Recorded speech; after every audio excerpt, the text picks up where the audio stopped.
welcome to the Bare Metal Cyber CISSP Prepcast. This series helps you prepare for the ISC Squared CISSP exam with focused explanations and practical context. In this episode, we are focusing on two essential concepts for data protection and cybersecurity governance: the information lifecycle and data classification. These foundational ideas help organizations manage data securely, strategically, and in compliance with legal, regulatory, and business requirements. Whether your organization handles customer information, internal documents, health records, or proprietary designs, properly managing data across its life cycle and applying the right classification is essential for minimizing risk and maintaining integrity. Let us begin with the information lifecycle. The information lifecycle refers to the series of stages that data passes through, from the moment it is created to the point at which it is permanently deleted. These stages include creation, processing, storage, access, sharing, archiving, and final disposal. Each of these stages presents unique risks and management requirements, and understanding them helps organizations apply the appropriate security measures based on the specific state and sensitivity of the data. During the creation stage, data is generated by users, systems, or applications. This could be anything from a drafted document to a software log file or a form submission on a website. Immediately upon creation, data must be governed by the organization's security and privacy policies. This includes assigning ownership, applying classification labels, and defining retention or storage requirements. Processing comes next. This is where data is actively used, updated, or transformed. For example, customer information entered into a sales system may be analyzed, sorted, or transferred to a database. During this stage, security controls, such as access management, secure coding practices, and encryption, are critical. Protecting data while it is in use helps prevent unauthorized changes, leaks, or system compromise. Once data is processed, it typically enters the storage phase. Here, data is retained for future reference, use, or compliance purposes. Stored data must be protected using encryption, access restrictions, and backup systems. Long-term storage, especially when archived, may reduce the frequency of access but should not reduce the level of protection. Access and sharing are additional stages in the lifecycle. These involve permissions for who can read, modify, or transmit the data, whether internally or externally. Audit logging, user role controls, and secure transfer protocols are all important here. Improper access or accidental sharing is a leading cause of data breaches. Eventually, when data is no longer needed, it enters the final phase, disposal. Secure disposal ensures that data is permanently removed from systems and cannot be recovered or misused. This includes data sanitization, secure wiping, and physical destruction methods for hardware. Without secure disposal, even outdated data can become a liability. The entire information lifecycle must be documented, regularly reviewed, and supported by policy. Security measures must align with both the classification of the data and the risks present at each stage. Managing this life cycle properly ensures confidentiality, integrity, and availability throughout the data's existence. Now let us shift to the second major concept in this episode: data classification. Data classification is the process of organizing data into categories based on sensitivity, value, risk, and regulatory requirements. It is not just about labeling data, it is about enabling your organization to apply the right level of protection in the right places. Classification helps prioritize where to allocate resources. Highly sensitive data receives stronger protections, while less sensitive data may be handled more flexibly. Without classification, organizations may either underprotect sensitive data or overinvest in protecting low-risk data, leading to inefficiencies or security gaps. Most classification schemes use a tiered system. Common levels include public, internal use only, confidential, and highly confidential or restricted. Public data requires little to no protection and is intended for open use. Internal use only data is meant for employees and may include procedural documents or internal communications.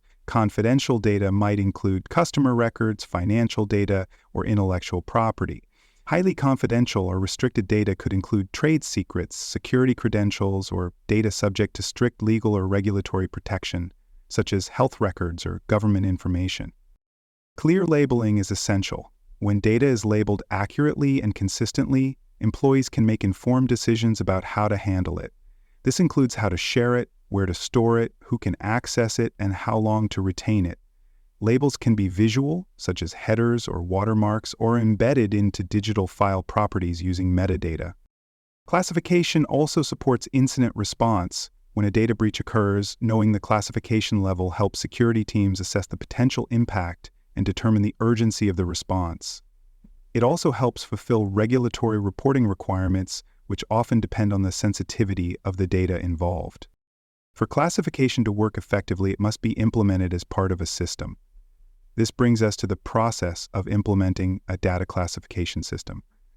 It begins with policy. Leadership must define classification levels, handling requirements, and responsibilities for applying classification. Manual processes may involve employees assigning classification at the time of data creation. Automated tools can assist by scanning files for certain keywords, data types, or patterns, and assigning classification accordingly. These tools can also help detect when data is mislabeled, missing labels, or stored in inappropriate locations.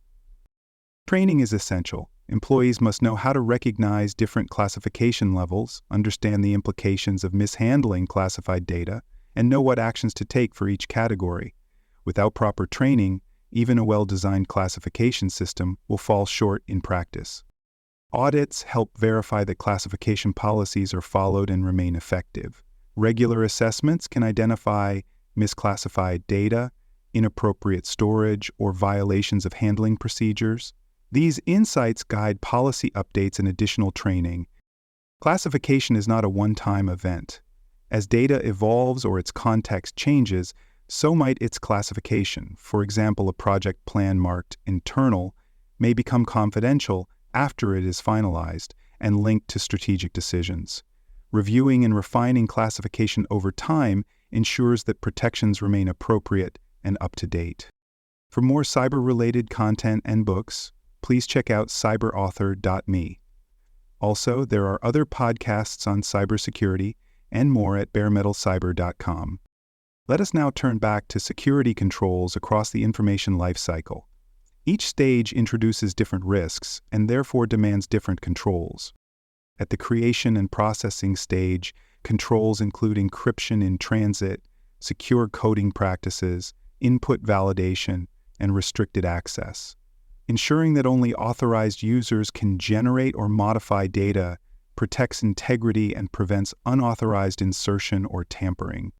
During storage and archival encryption at rest, access logging, secure physical storage, and backup systems protect against data loss, theft, and unauthorized exposure. Archived data should be periodically tested for integrity and retrievability. Access and sharing stages require strong access controls, including multi-factor authentication, role-based access controls, and usage monitoring. Data loss prevention systems and endpoint controls can help reduce the likelihood of unintentional leaks or misuse. At the final disposal stage, secure deletion is essential. This could involve cryptographic erasure, disk wiping, or even physical destruction of hardware. Failing to securely dispose of sensitive data can lead to serious legal and reputational consequences. Let us now focus on the need for continuous lifecycle and classification management. These systems are not static. Laws change, threats evolve, business needs shift. Regular updates and reviews ensure that your lifecycle controls and classification processes remain effective. Ongoing education helps employees keep pace with policy changes and security expectations. Employees are more likely to handle data correctly when they understand the reasons behind classifications and the consequences of non-compliance. Incident reviews and audit findings also drive improvements. If a breach occurs due to misclassification, it reveals a need for policy refinement, tool enhancements, or targeted training. Similarly, Audits that uncover inconsistent labeling or improper storage highlight where processes must be improved. Technology can help automate many aspects of lifecycle and classification management. Automated discovery tools scan environments for sensitive data, track its location, and flag policy violations.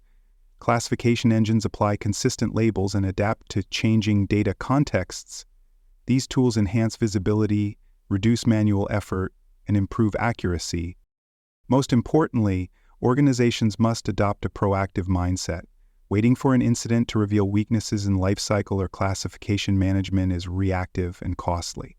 By continuously refining these processes, you reduce risk, support compliance, and build resilience into your data governance framework. Thank you for tuning into the CISSP Prepcast by Bare Metal Cyber. Visit baremetalcyber.com for additional episodes, comprehensive CISSP study materials, and personalized certification support. Enhance your understanding of information lifecycle and data classification, and will guide you consistently towards CISSP certification success.